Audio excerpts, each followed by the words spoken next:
Drum roll, please. Is it kind of pathetic that I did my own drum roll? I don't have a budget, people, okay? I can't hire a drum corps to do my drum roll for me, so you're just gonna get what you get, okay?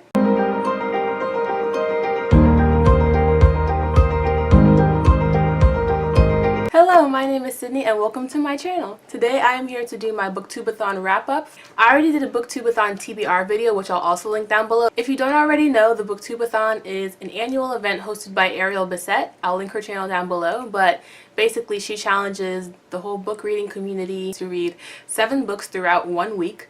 And there are different challenges for each book that you can read. And in this video I'll be getting into what challenges I completed, which challenges I didn't so much complete. These are the 7 books that I challenged myself to complete for the BookTube-A-Thon. These are the 5 books I at least started. These are the 4 books that I actually completed during the BookTube-A-Thon. Woo! I think this is some kind of record for me as far as like how many books completed in a week. Before that it was probably like 2 or 3. Considering I only really read avidly for like the first 4 days, you know, it all kind of fell apart on Friday. I think I did pretty good. I completed 4 of the 7 challenges. You would think that might be a giant bumblebee. I don't know if you could hear that, but it was actually a motorcycle. So, you know, the world is not ending. We're okay. The first challenge I completed was to read a book with a person on the cover. And that, for me, was A Court of Wings and Ruin by Sarah J. Maas. I read most of it before the BookTube-A-Thon actually started. And I was actually kind of going through it pretty slowly. So I figured trying to finish this for the BookTube-A-Thon would be the only way that I was ever going to finish it anytime soon. So I started on page... Hold on, gotta find where I put my little sticky. I started on page 584 and there are 699 pages, so I read a total of 115 pages. I actually woke up on Monday, which is when the BookTube-A-Thon started. I woke up at midnight and I finished reading the last 115 pages of this book. I'm just glad that I did that because it helped me to, you know, kind of chug through it, like just get it done instead of just like taking my time reading it and not really getting anywhere. But I actually really enjoyed the last 100 pages of this book. I liked it overall. Of course, this book for me does not compare to A Court of Mist and Fury. I don't know if anything ever will. It's kind of a blessing and a curse. A Court of Mist and Fury, which is the 2nd book, this is the 3rd book in a trilogy. I think A Court of Mist and Fury was like the best book she's ever written. In a way, she wrote herself into a corner because nothing else can really ever top that. Maybe it can. I don't know. It was cool to see a lot of the threads that were laid down tied up at the end of the series. I'm not too much into politics, so whenever there's a lot of politics in the book, it goes in one eye and out the other. I don't know. That kind of sounds painful and gruesome. But I don't really retain politics very well. I think that's part of why this book was so slow for me to read. Some things happen at the end as what normally happens at the ends of books. It was very emotional. I didn't cry because I don't really cry that often with books and stuff. Even though there's supposed to be like a spin-off series that comes after this in the same world, I thought that this was a very good kind of conclusive ending. I felt that there was a lot of closure. There wasn't any cliffhangers or anything like that, but at the same time the world is so big that she could really go in any direction after this. Yeah. So the 2nd challenge that I completed and the 2nd book that I read for the BookTube-A-Thon was to read a hyped book. And for me that was Gemina by Amy Kristoff. Nope.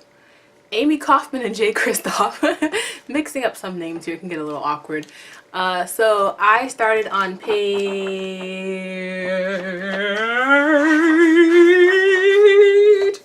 138 and I read 659, which was the last page of the book.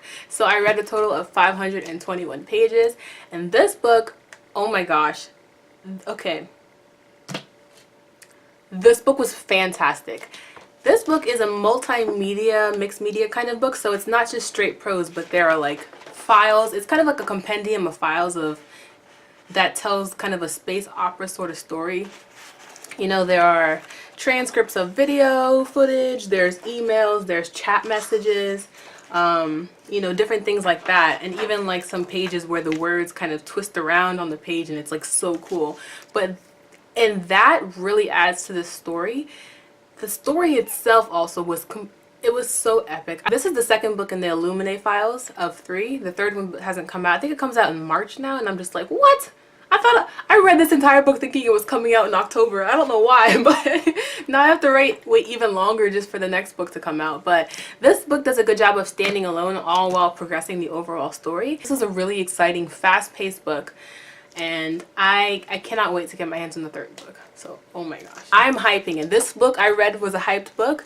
You know, that was the challenge to complete, and I am hyping this more for you because there is a reason why this series was hyped, okay? I'm just saying. The third challenge I completed was to read a book in one day. And for me, that was Wires and Nerve by Marissa Meyer.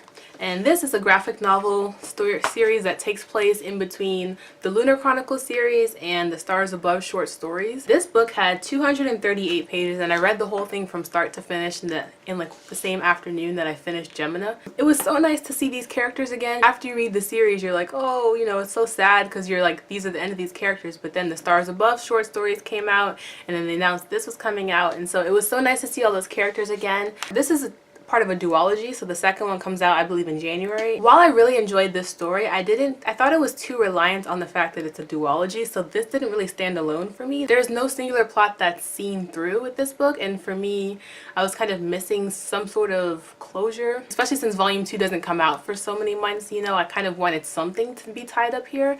Again, I understand it's a duology and it's not the complete story, but it still felt like it was too reliant on the second book. And like how I was just talking about with Gemina, how that's, even though it's part of a series, it does do a good job of standing on its own. And I still really enjoyed it. I can't wait for the second one to come out, and yeah.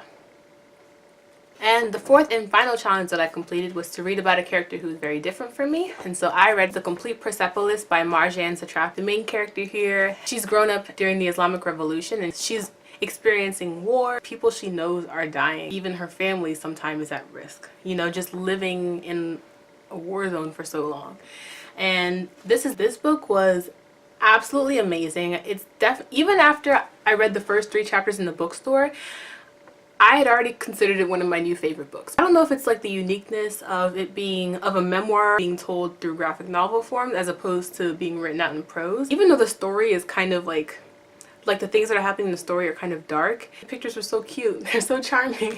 The story is incredibly relatable in some ways, even if you've never been through war yourself. It's just, you know, going through hardships as a human being. Everyone faces different sorts of hardships, but she has had a life. Let me tell you, all the things that happened to her in here, it's almost kind of, I don't want to say it's unbelievable, because I definitely believe somebody can go through this much, but it's just like, it's really interesting. So there are 341 pages in this book, and I started on page 33, which means that I read 308 pages for the BookTube-A-Thon. And the last book that I started during the BookTube-A-Thon, I didn't finish it, was The Kind Worth Killing by Peter Swanson.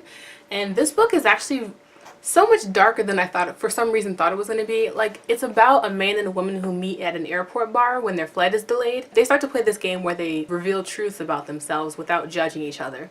And the man reveals that he wants to kill his wife, and the woman is like, how can I help? And so they start kind of figuring out how to go about killing his wife, and all these other things start to happen. I'm on page 94 of 301 pages, and already there's like a bunch of stuff happening I didn't even expect to happen.